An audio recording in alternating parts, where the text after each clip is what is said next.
એક ગામમાં એક ગધેડો રહેતો હતો. ધોબી પાસે એક ગધેડો હતો, જેના ઉપર તે કપડાના ઢગલા મૂકતો હતો.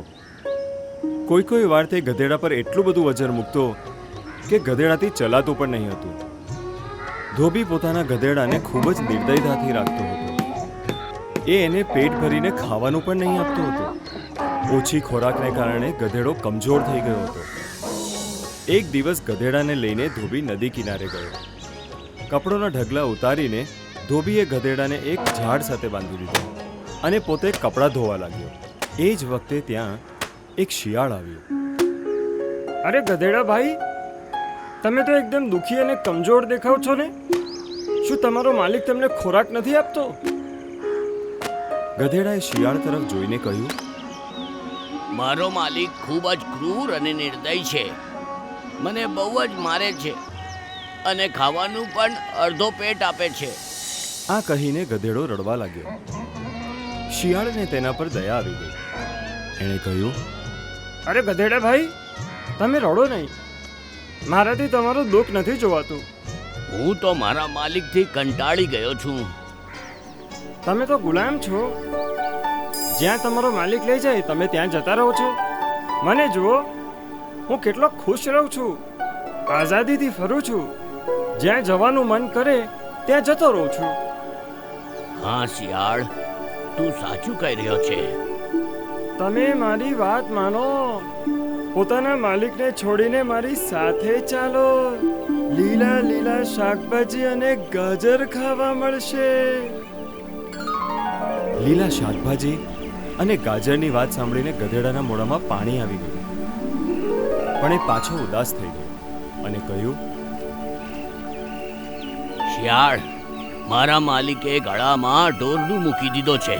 હું તારી સાથે કેવી રીતે આવી શકું છું? ગધેડાની વાત સાંભળીને શિયાળે કહ્યું, અરે ઉદાસ કેમ થાવ છો? તમારા માલિકનું ધ્યાન તો કપડાં ધોવામાં છે. હું ધીરેથી તમારું દોરડું ખોલી દઉં છું. તમે મારી સાથે ભાગી આવો. આ સાંભળીને શિયાળે ગધેડાનું દોરડું ખોલી નાખ્યું. બંને ત્યાંથી ભાગી ગયા. શિયાળ ગધેડાને લઈને એક ખેડૂતના ખેતરમાં પહોંચ્યું.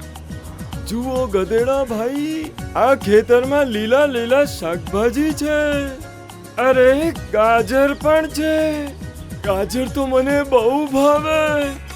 ચાલો, ખેતરના માલિકને આવા કરતા પહેલા આપણે બંને પેટ ભરીને ખાઈ લઈએ. હા હા, મને પણ ખૂબ જોરની ભૂખ લાગી છે. બંને ખેતરમાં ઘૂસી ગયા અને ખાવા લાગ્યા. ગધેડો ઘણા દિવસથી ભરપેટ જમ્યો નહોતો, એટલે જલ્દી ખાવા લાગ્યો. જ્યારે એનું પેટ ભરાઈ ગયું ત્યારે એણે શિયાળને કહ્યું, શિયાળ, હવે મારું ગીત ગાવાનું મન થઈ રહ્યું છે. ગધેડા ભાઈ, આપણે જો અવાજ કરશું તો ખેતરનો માલિક આપણે લાકડી દંડાથી બહુ મારશે. અહીંયાથી દૂર ભાગી જઈએ. ગામની બહાર જઈને ગીત ગાઈ લેજો. મારાથી હવે રહેવાતું નથી. મારી તો આદત છે. પેટ ભર્યા પછી હું મારી સુરીલી અવાજમાં ગીત ગાઉં છું. જ્યાં સુધી હું ગીત ન ગાઈ લઉં ત્યાં સુધી મને શાંતિ નથી લાગતી. ગધેડા ભાઈ, મારી વાત સાંભળો. અત્યારે જો આપણે ગીત ગાશું તો બંને જણા પકડાઈ જશું. પણ ગધેડો તેની આદતથી મજબૂર હતો.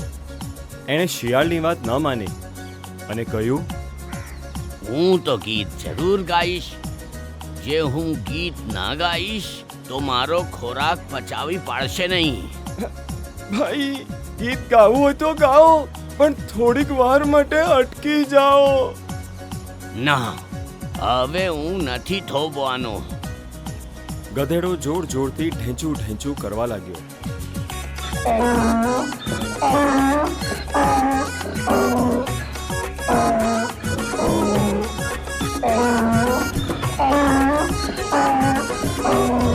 ગધેડાની અવાજ સાંભળીને શિયાળ ત્યાંથી ભાગીને ઝાડીઓ પાછળ છુપાઈ ગયું.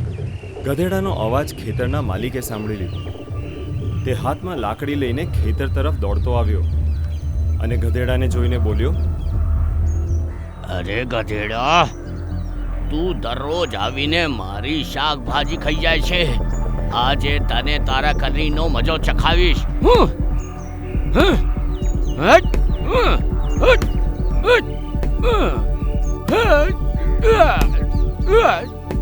આ કહીને તે ગધેડાને લાકડીથી પીટવા લાગ્યો. ગધેડો જોર જોરથી ચીસો પાડવા લાગ્યો.